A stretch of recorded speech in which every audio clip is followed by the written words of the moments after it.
So welcome back, everybody, and welcome to everybody who's joining us on the live streaming session. It's been a fascinating day, and I'm really pleased that you're all here and see so many people here today. We are delighted to welcome Mark Carney, Governor of the Bank of England, to discuss sustainability and the ESG investing agenda with us. Governor Carney has been a vocal and prominent advocate of responsible and sustainable investment. Even before the Paris Agreement, he was warning us about the tragedy of the horizons and the need for us to find ways to work beyond the typical business, political and technocratic policy cycles. And after that, as chairman of the Financial Stability Board, he initiated the Task Force on Climate-Related Financial Disclosures, whose work has helped issuers to disclose climate risks and enabled investors to incorporate that data. Beyond that, he's championed the inclusion of climate risk data into prudential supervision and contributed to the development of the central bank network for greening the financing system. So we're really very delighted and grateful that he joins us this evening, and grateful to him also for his work as governor at the bank and for the role he's played in this critically important field. I'm also really pleased and grateful to Margaret Franklin, who after 28 years in the investment management industry has become the first woman to lead the CFA Institute as its new CEO and president, the first woman in 73 years. So thank you very much, Marg, for joining us to engage Governor Carney on these issues. Marg comes to the CEO's role, having also served as chairman of the board of the CFA Institute. And while serving as chair, Marg led the move to change our mission statement to make it clear that we perform our professional roles to the ultimate benefit of society. She's keenly aware of the challenges that the investment profession faces in addressing the environmental, social and governance issues, and is already leading us to take an even more prominent position on these issues. So thank you both very much for joining us, and over to you. Great. Thank you. Well, I'm delighted to be here. I'm actually a Canadian, so I will say Mark had his practice round in the Colonial Outpost as the Bank of Canada governor. So really nice to be here with you again, but in a perhaps much more auspicious building. Mark, you may or may not know, actually hails from a pretty remote part of Canada, the Northwest Territories. It's all remote. The whole thing's remote. Colonial Outpost, it's really north, where it really is snow all the time. And so it's interesting that you come from a part of the world that is actually impacted dramatically by climate, where you see it all the time. Faith Ward earlier today said that when we were out in the hallway, that your tragedy of the horizons was a really watershed moment that allowed people to go to policymakers and make different demands. It opened up doors in ways that hadn't been opened before. At what point in your career did this bubble up, and then maybe expand on that to the Bank of England's role in this? Yeah, well, first off, thank you for having me. And this is not just an auspicious room. This is a serious room, and I'm impressed at the the talent in the room and the expertise in the room. So I would love to be flipping this around and drawing from your expertise. But I'll give some high-level comments. And let me say one thing. So difference between Bank of Canada, Bank of England. One of the things Bank of England has explicit and active responsibility for managing financial stability, whereas the Bank of Canada is more, has to worry about price stability, and inflation on target, and it has analytic responsibility for financial stability, but not active responsibility, and that's a big difference between the two, and so part of it was coming here. And one of the things, again, a difference between the two institutions is, many in this room will know, the Bank of England supervises the insurance industry, and since it's the UK, it's the fourth largest insurance industry in the world, and arguably the most sophisticated reinsurance markets, or at least one of the most sophisticated reinsurance markets with Lloyd's, the Lloyd's market. And if you supervise those institutions, you supervise climate change, physical climate change risk management. I mean, the most sophisticated catastrophe risk professionals, probably some of them in the room, but they're walking around the streets around us on their way home right now. So that the physical aspect is there, and we have to be on top of it, and they're on top of it.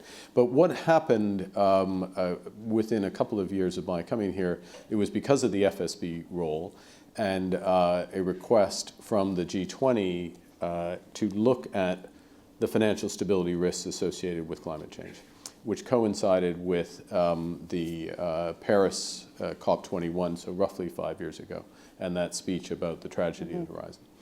And the speech was to make several points, but one of them was that in general, the horizon of financial policymakers, so monetary policymakers or supervisors of banks, and even to some extent those of us who worry about financial stability, was shorter than the horizon for the catastrophic impacts of physical climate change.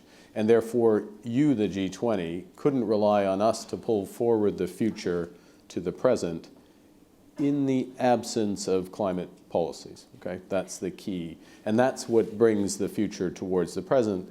And one of the judgments that we all have to make, and don't need to tell the CFA Institute about discounting, but net present value is about what is going to happen in the future, and is the policy framework credible.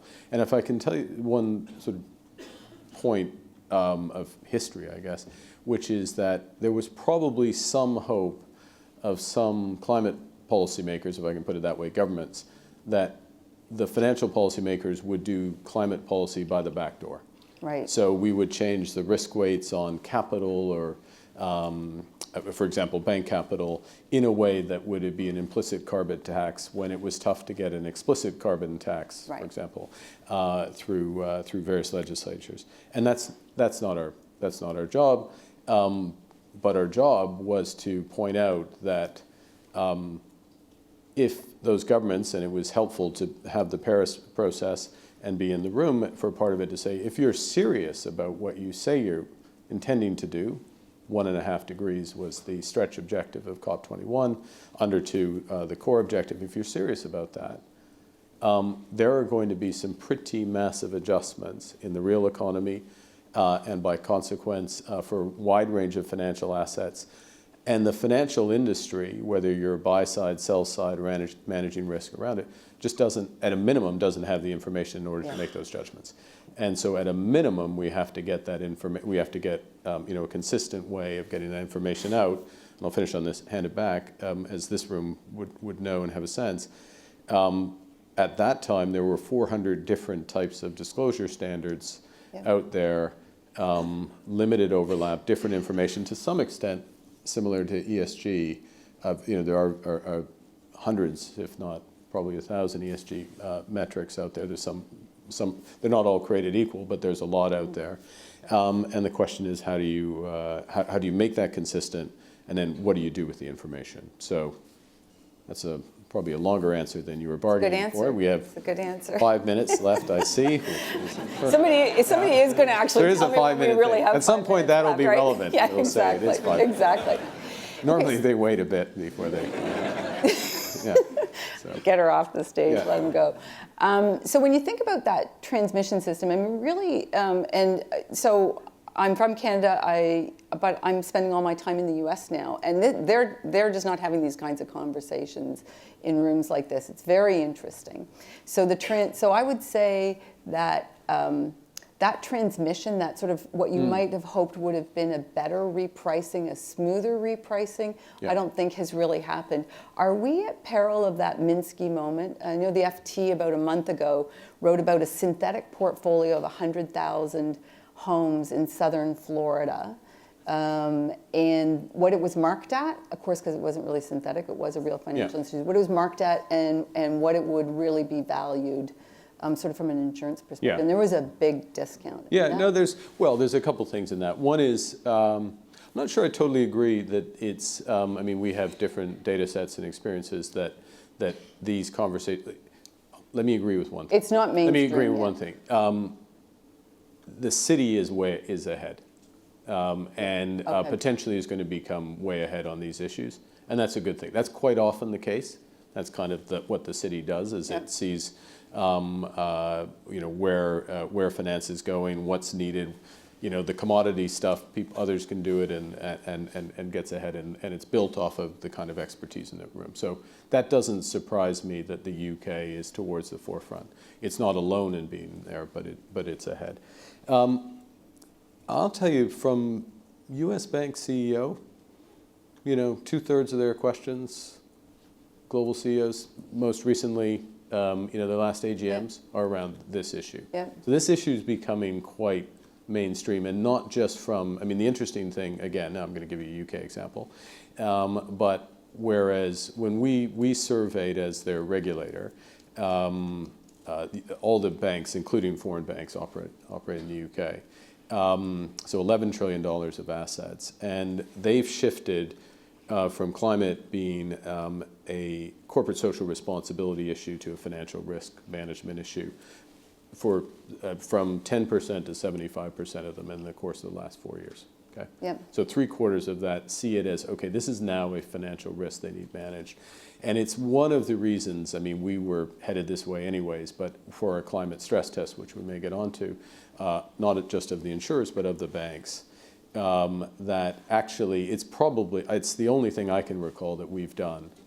I think it's probably the only thing, I was going to say as regulated, it's probably the only thing I've done where actually the industry was happy that we did it. They wanted us to do it, which makes me think that we shouldn't have done it. But they actually, because that sort of building that expertise, and if it's a financial risk and they have to develop this expertise, blah, blah, blah. I will say one other thing, just again, it's relevant.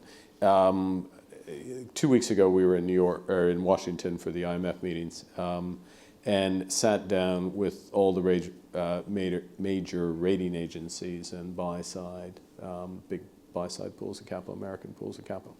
And this is gone from periphery to center. Right. So I think it's. So is that? I think it is mainstreaming, and the issue, sorry, Mark, is that the kind of the building blocks of it are still pretty adolescent, maybe is the polite way to put it. So that's in the banking world, which is I don't think what we're seeing necessarily in the asset management world. Yeah. And so let me ask you this, do you think, whether it's coincident or not, but as you said, the banking world was happy with the policies. Do you think that's the kind of thing that needs to transmit into the asset management business? Because the panel earlier made really, I think, some astute commentary that the asset owner, the buyers club, may be kind of hitting its limit of dragging asset management forward. I don't know if I agree with that, but is it a policy world? Yeah. Okay. So if I were to go on the spectrum, property and casualty reinsurers, off the charts, right, in terms of sophistication on this, because they have to manage it on the liability side. And by the way, most of them will say, well, it's not that big a risk issue for them. It's a big risk issue, but because they get to reprice their contracts every year and adjust their coverage, they can manage the risk quite effectively. So even though the risk has quadrupled over the course of, in terms of, tripled in terms of incidents and quintupled actually in terms of inflation-adjusted losses over the last 3 decades. Yeah. They're basically capitalized for it. Okay, so that's most sophisticated. Asset owners, pretty good, and I'm going to come back to that. Banks, it's becoming an issue. It's, just to be clear though, for the banks, it's an issue for strategic resilience as opposed to, because again, the horizon, go back to the horizon, duration of their assets, think 4 years, 5 years, they're bank. Yeah. So more or less, with the exception of the coastal real estate stuff, they're more or less, they can get out. They don't roll the loan for the, the business that's, that isn't adjusting. However, part of what a stress test will show, and part of what they're thinking about is, are they exposed to industries that are sunset industries, if I can put it that way, from a net zero perspective, and underexposed to sunrise. And so is their strategy aligned with that? And that's what, if you freeze a balance sheet today, which is what we'll do in the stress test, and say, how does that look 5, 10, 15, 20 years from now if the UK is on a path to net zero? Well, you've got to know how your borrowers, do they have a strategy towards net zero? It's going to be a relatively, well, we'll find out how big the basket is of borrowers have a credible strategy. Okay. But asset owners, asset managers. Yeah. So the asset owner side, I guess there's 2 points. One is on the TCFD, which is in the process of being implemented, but not fully implemented. We should come back to that. Yep. $120 trillion of balance sheet signed up for the TCFD. Obviously, a few chunky asset owners get in there, but you've got 25 systemic banks, a bunch of the big asset managers, the 2 big index, BlackRock and Vanguard behind it, et cetera. So they're now looking for this information. Okay. The asset owners, though, are starting to degree report their portfolios, right? So by which means, Japan, GPIF or AXA Allianz says, okay, we're at 3.5, 3.7 degrees. So they have taken a view, and there's analysis behind it, obviously, that the transition path of the underlying assets is consistent with temperatures stabilizing around that. And these are people who actively manage it, and it tells you, their portfolios like that. It's going to be, I would suggest that over time it will be less and less sustainable as a manager of somebody's money to not have a view on where you are on that continuum, right? Because that type of reporting, or some other variant of reporting of where your asset portfolio is on a transition, if you're managing a portfolio in a country that has a legislated objective for that transition, it's an odd thing not to report when others are reporting. Right. Now, I'm not saying it's easy to do, but it's where you start to connect the disclosure of the users of capital. Do they have a strategy? And if they don't have a strategy, they're on a sort of 4-degree horizon, or they do have, and the managers of ultimately, all of our money, all citizens' money, and so I think that is the demand for that is gradually going to build, and of course it's chicken and egg because I, as the asset owner, have to have enough information in order to make these judgments. So I'm going to go down 2 completely divergent paths because I do want to come back to. I'm going to choose the easier one. The task of. I'm going to delay one, but just on this issue with asset owners, and asset managers, in your earlier discussion around the time horizon. I mean, irrespective of, there was policy put in place to help reconcile this very long-term 5, 7, 10, 15, 20-year time horizon. In the asset manager world, it does remain, it remains pretty short term. And in the case of fiduciary responsibility, you can run into this conundrum around liability for poor performance. Managers right now are from a kind of equation perspective on risk and return. Impact isn't quite in there yet. Is that a policy? So again, I think I keep going back to, is it a policy like, are we better to try and have a policy requirement, or can we get there, do you think, on our own? No, I think I think it is an impact question. Sorry, it is a return question. It does matter. Look, I mean, you'll have you've, I presume, had various discussions around this. There's a question about ESG strategies and returns on ESG strategies. Now, as I said earlier, there's probably close to 1,000 ESG, various indices. The correlation, as I understand, or at least from what I've seen, can be as low as 0.3 across them. So to some extent, you're picking. That said, there's a decent body of evidence around some of the more credible ones that you're not losing out. You're not underperforming, number one. So the fiduciary, the optimum isn't necessarily off. Certainly from an exclusion strategy, and again, there's professionals here, but there's fairly good evidence of exclusion strategy giving you some alpha, and tilt to momentum strategies, Yep. also being consistent with that. So I'm not sure it's quite, I mean, it gets framed in that, oh, I'm paying alpha for it. But it's not, so I wouldn't necessarily concede the point, although I will grant you that if there were 1,000 indices and they're 0.3 correlation, there would be evidence of following one and not succeed. I mean, Right. it has to follow.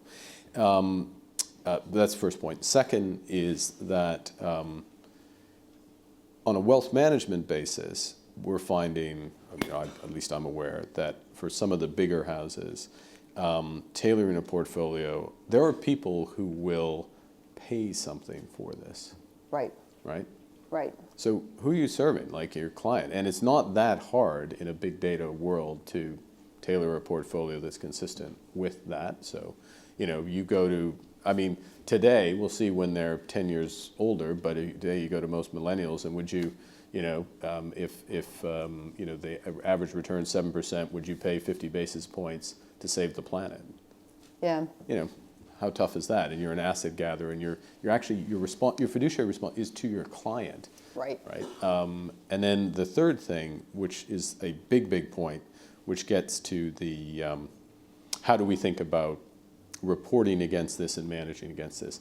And one of the points we've tried to make, and hopefully socialize through the over the course of the next year or so on COP26 and UK G7 and others, is that there is there's this mini industry around taxonomies and green. What is green? Right. And Yeah, then, we've heard that through yeah, the conference. Yeah, and that's okay. So that's important if I want to have a green fund, and my client wants to be sure that this really is entirely net zero consistent, or it's zero impact or Right. whatever. However, if you look at the big picture of getting from where we are today, which is on a path to 4 degrees, and getting to something 2 or sub, actually there's a lot of brown, beige, olive, light green, it's not all deep green that is necessary. So a fossil fuel company that goes from a coal, oil, gas mix to an oil, gas, and then gas renewables and blah, blah, blah. Obviously that is net benefit. But the carbon footprint, when you buy the company when it has its new strategy, is going to be very high. It's going to show up high in your Right. portfolio. So you don't want something that just reports static GHG today. You do want something that reports transition path or gives some sense of prospect or where it is on the path towards it, if you follow. And that's part of the, we need to determine ways to get that out. Is that, to loop back to your fiduciary point, so there's a basic point about whether you outperform screening on various ESG or other factors or transition factors. You're also, to some extent, making a judgment about, you're making a judgment about, maybe it doesn't have to be extreme as a Minsky moment, but when is the risk balance risk return balance going to shift? So reloaded with the new government in Canada, right? Yes. Okay. Last week, you guys all followed the Canadian election closely? Wow. God, wow. The empire's That's okay. alive You and are well. definitely data-driven here. Okay, reload, new government. Yep. What's going to happen to the carbon price? What's going to happen to pipelines? What's going to happen? Those are very live questions. Minority government. Minority government, but if you look at the composition of Parliament and the stated policy, I'm not predicting what the policies are going to be, but actually, if I went in there, as an investor just on a static basis and didn't anticipate where the policy is going to go, there's a possibility, I'm going to let you in on a secret, there's a possibility of election in the UK. Might happen. You heard, so your central bank governor tell you what you don't know. And there is there's cross-party consensus, because you saw that, well, you maybe didn't see it, but the legislation for net zero went through cross-party, So, okay, well, what is that going to mean for climate policy in the UK? Right. Over the course of the next 4 years?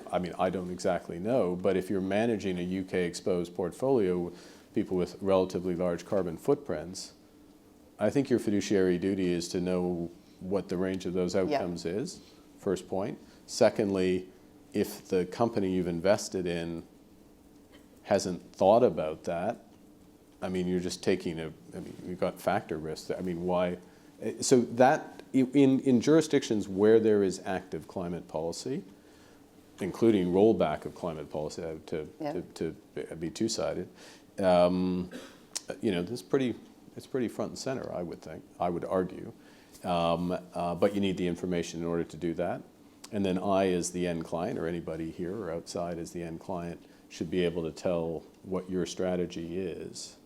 Right. On that. Right, and we heard that in the earlier panels, some interesting discussion around the language we use with clients, because trustees are not necessarily financial experts. Ironically, they may have a responsibility, but not financial experts. And actually, I will say that I'm pretty sure I was asked to be here outside of my role as CEO of CFA Institute because I'm a Canadian. I thought I was going to be on the precipice of something really quite dramatic and not ask you the inappropriate questions, but here we are waiting for an election. There you go. What would you like CFA Institute to do? And how can we help in this matter? Because I do think when you talk about that spectrum from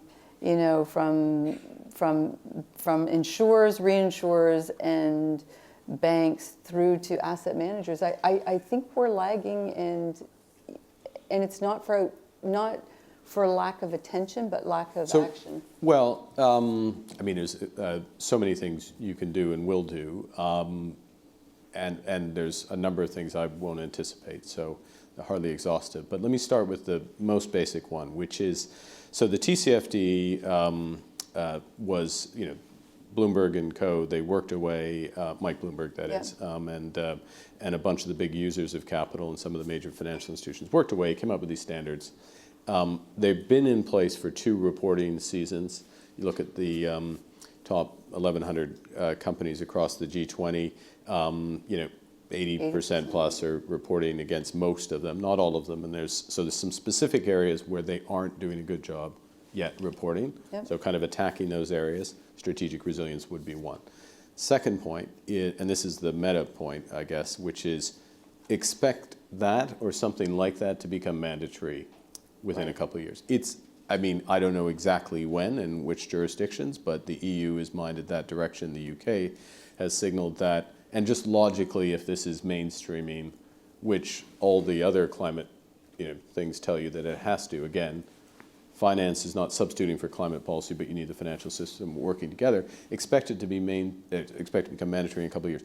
Boy, it should be, let's make sure that it's right, refined, decision useful, material efficient. The buy side, the providers of capital actually use the information effectively. That's absolutely what this room and those watching by extension can help do, and I would put that as a top priority. Then the risk management side of it, the stress testing side, and the technology around that, which requires scenario analysis, fairly granular analysis of balance sheet data for banks, insurers. We'll be doing it. Therefore, banks will be doing it.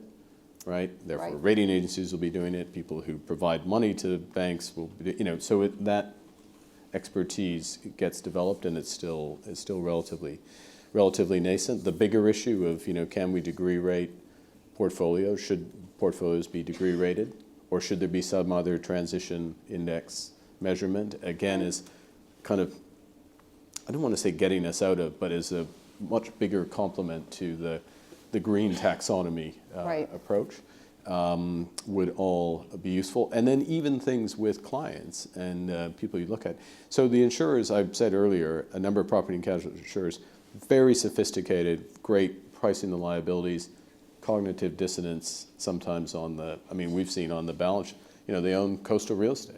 Like, what do you got? Like, it doesn't make... That's the asset side of the... It's the asset side. And it's like, oh, there's people over there. So it's testing all of this. Yeah. Hiro Mitsuno from GPIF has an interesting sort of perspective. They've got, as you say, sort of 3.5% embedded in their portfolio. Degrees. 3.5%. I don't even think they hit that actually, but 3.5 degrees. And his feeling is that they don't want to front run it. Like basically, he said, we can offload this stuff, but we're offloading it to somebody else, which is a really interesting, we still systemically participate in that 3.5 degrees, which I thought was a very interesting perspective because they own, they own the market. They own the market. Yeah, so GPIF, 1.6 trillion of assets, Japan pension fund. And yeah, so that's his view. They own the market. On the other hand, Allianz is, which owns a lot of the market, but is committed to, and it's at least 2 degrees by 2050. I think it's actually 1.5 degrees by 2050, and they're 3.7. So they actively manage their portfolio. AXA, same type thing. And it's interesting when you think of it, and it was at something like this the other day, and so I'm quoting the chair of AXA, although it's in their disclosure.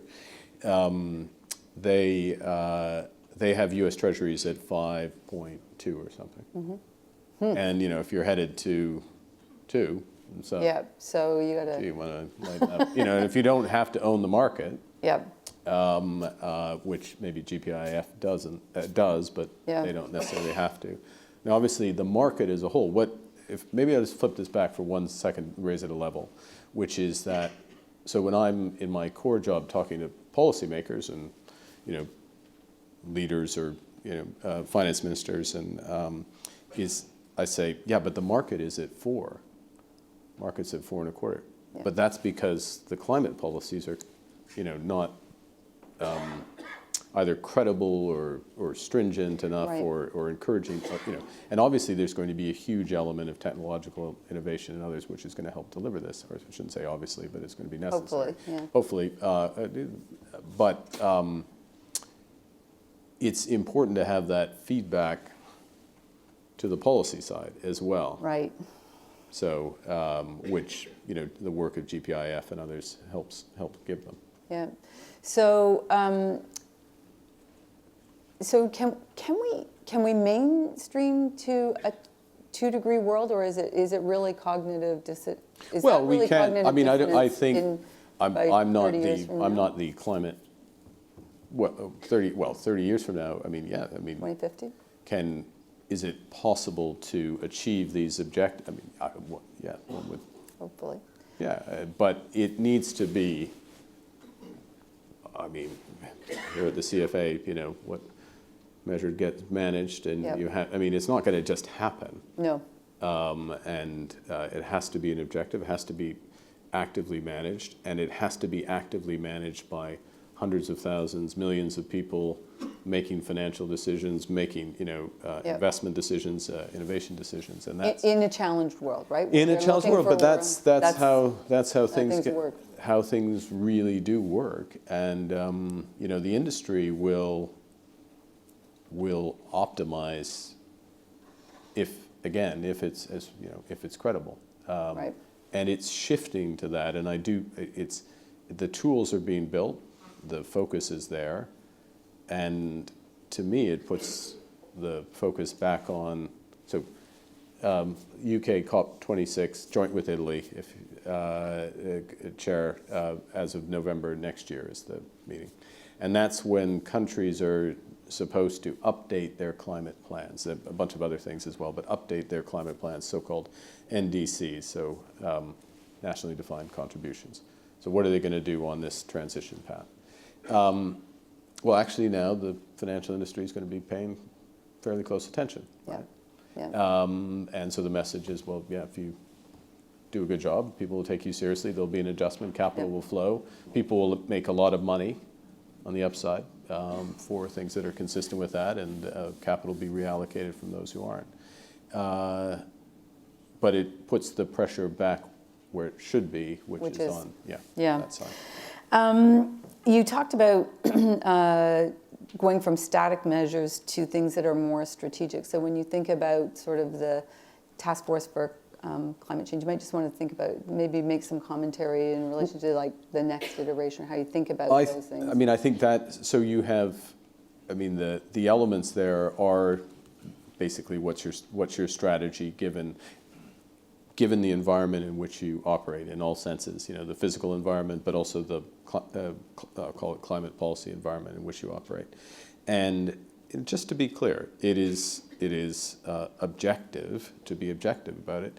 You know, it can be a strategy of, my strategy is I'm waiting for, you know, Elon Musk to come up with the super battery, and then, you know, I'm going to buy it. And that, now, the providers of capital can make a judgment whether that's a sensible strategy, or my strategy of some company might be, I actually don't think the carbon tax or price on pollution is going to go up. So I'm gambling on that. Okay, but what's your sensitivity? If it does, what do your margins look like? What's your plan B? Oh, I don't have a plan B. And then sitting there and thinking about the risk return of that investment or that loan, that's a judgment the market will make. Right. So are you strategically resilient? Now, if we're the supervisor of a bank who has a lot of loans out to companies that are just hoping something will turn up or the whole thing will turn out not, you know, to be a passing fad, I mean, we might take well, not surprising, we're going to take a more dim view of that versus somebody who's actively managing against these risks. Right. Question from the audience.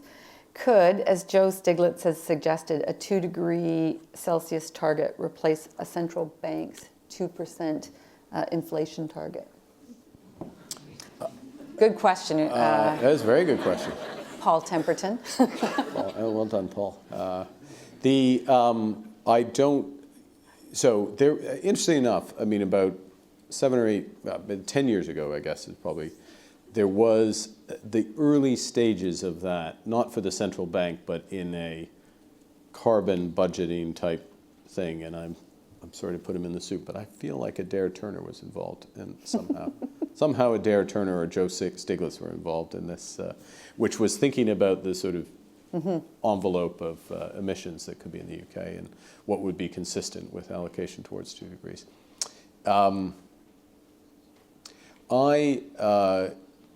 You know,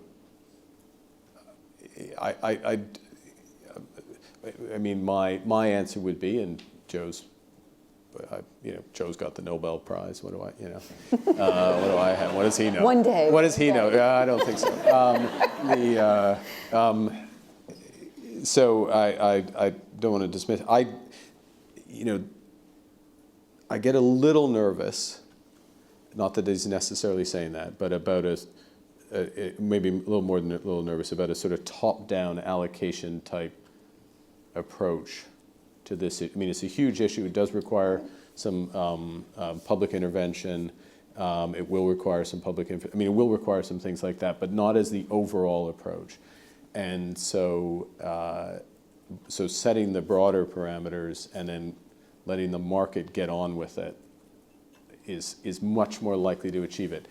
Final point on it, and I'm just, obviously I didn't see the question coming, so No. I thought about it. But I know there's a few from that. It's very, I knew it was going to be dangerous, but the way you would think about that, I did agree with that. No, that's fair. The way, and I'm not advocating this for those from the press necessarily, but the way you think about it is that if you mapped everything into a carbon price, and you were following how the economy is adjusting and what carbon price pathway I need in order to achieve that 2 degree, that would complete the analogy. It wouldn't be what the central bank did, but some authority would do that. And what's critical is to avoid the sort of Minsky or the really shock adjustment to the economy, is that you have credibility, as central banks do, that will ultimately set the interest rate to achieve the 2% target, that you will do what's necessary over time in some sort of smooth adjustment of the carbon price. So, and that gets the economy to adjust it. The reason, and the final point, just because it may have been a little obscure or obtuse, when I say map things, when I mean, just like with tariffs, you can have a tariff, which is a price, or you can have a non-tariff barrier, which we're learning about all this in real time. like a non-tariff barrier, but if you're modeling an economy, you can represent that non-tariff barrier, which might be a rule of origin or a customs, charge or time at customs, into effectively a tariff. You can, for climate stress testing and modeling, I'm not saying it's the only way, but you can do the same thing with subsidies or regulations or other prohibitions. You can map them into carbon price space and do the analysis that way. It's a long way away from that question, but the point being that, but if that sounds you could provide it, it would be one way to show the policy map or the policy suite now and in the future, let's say in the UK, is it consistent with getting to 2 degrees? And if not, what's the gap? Right. And then I sit there and, as an investor, provider of capital, and I think 2 things. One, do I actually think future governments are going to follow what they've set out, what's been set out today? And when is that gap going to be made up? And is it going to be made up late and at the end, or is it going to be made up gradually? And is there money on the table in, which direction? There's money on the table in one direction or the other, which is why you have a market. Right. So just back a little bit to pick up on your point about data being in the adolescent stage. So you have really robust data when you think about inflation and a long history. Yep. And, policy probably at some extent more precisely able to do it. Could you even do it? I mean, that's a theoretical sort of response you've given, but could you even do it when you think about data being in its adolescent Well, I think stage? I was thinking more about the risk management being in the adolescent than the data. I mean, I think there are examples of climate disclosure which are effectively what you need. Okay. I mean, Unilever's climate disclosure is effectively what you need. And there are other examples in the TCFD sort of update reports which pretty much get you there. But the analysis of, thinking about the 20 to 30-year horizon of where the carbon price equivalent is going to be and how you would map that. And then on top of that, the extent to which you have to think about the macroeconomic forecast that's underneath it. Look, that's still developing, but it is doable. I mean, it's simple to do a sensitivity. I mean, you should be able to do a sensitivity if I'm paying a 30 or 75 euro carbon price. Okay, so then here's the next question. Sure. What do you think will be the impact of adopting policies to address climate change on inflation?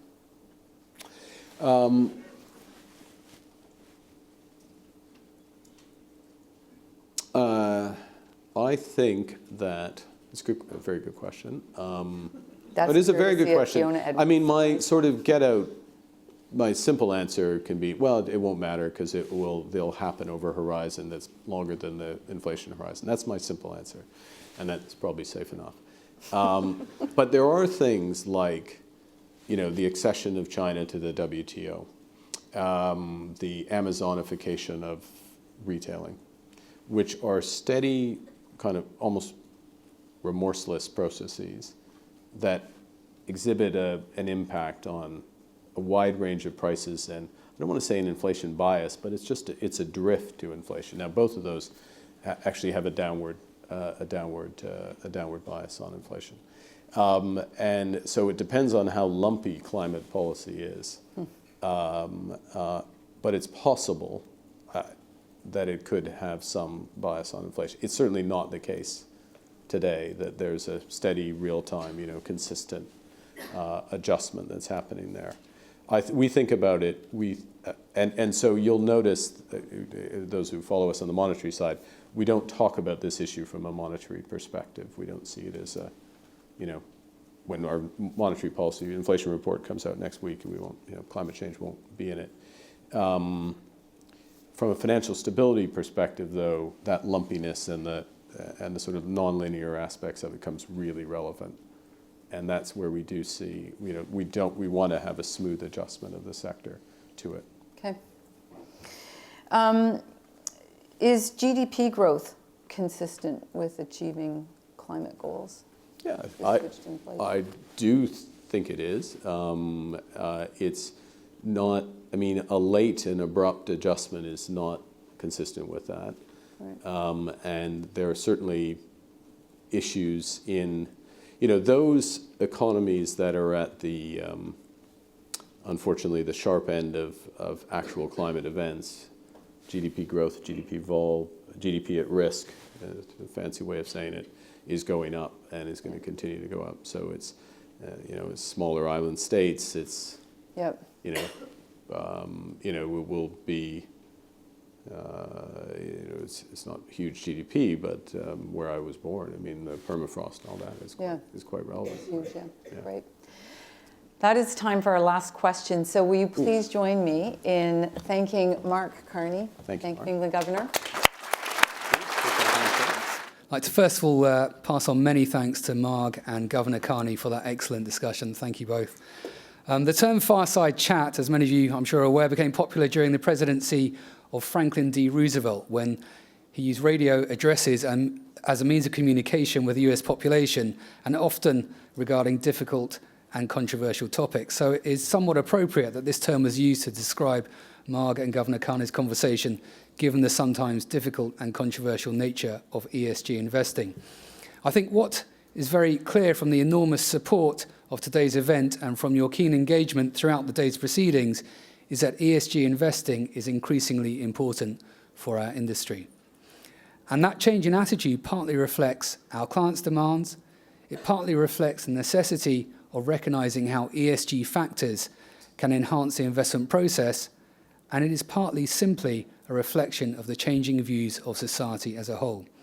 But for whatever reason, ESG investing seems here to stay. It's also clear, however, that many questions remain to be answered regarding how we should take ESG factors into account in our investing decisions. For an industry that focuses on analysis, the lack of consistent, reliable data represents a particular challenge. And variations in data coverage, in data quality, and the lack of consistency between providers make it harder for us as analysts to incorporate ESG factors into our decision making.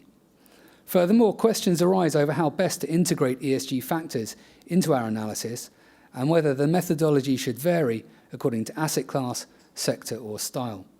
So, for example, to what extent should we seek to engage with companies that currently score badly on ESG factors as a means of encouraging them to behave better, or should we engage only with those companies that score well? Moreover, what happens if pursuit of excellence in one factor accidentally encourages underperformance in another dimension? We hope that this conference has provided answers to some of these questions and helped you think about some of the important issues related to ESG investing. In one last shameless push, I would also highlight CFA UK's certificate in ESG investing as a means for you to discover more. In summary, ESG investing has quickly moved from the sidelines to the mainstream over recent years. And whilst views on how best to incorporate ESG factors are rapidly changing, this should not be used as an excuse to delay action. It's incumbent on us to continue to strive towards excellence in this area and show leadership both in discussing its importance and in educating the investment community. Many thanks once again to Governor Carney and Marg Franklin. Thanks also to all the speakers and to the staffed office, especially Nikki, Fliss and Anna, for their efforts in making today happen. And of course, thanks again to Eurex for sponsoring our app. Thank you.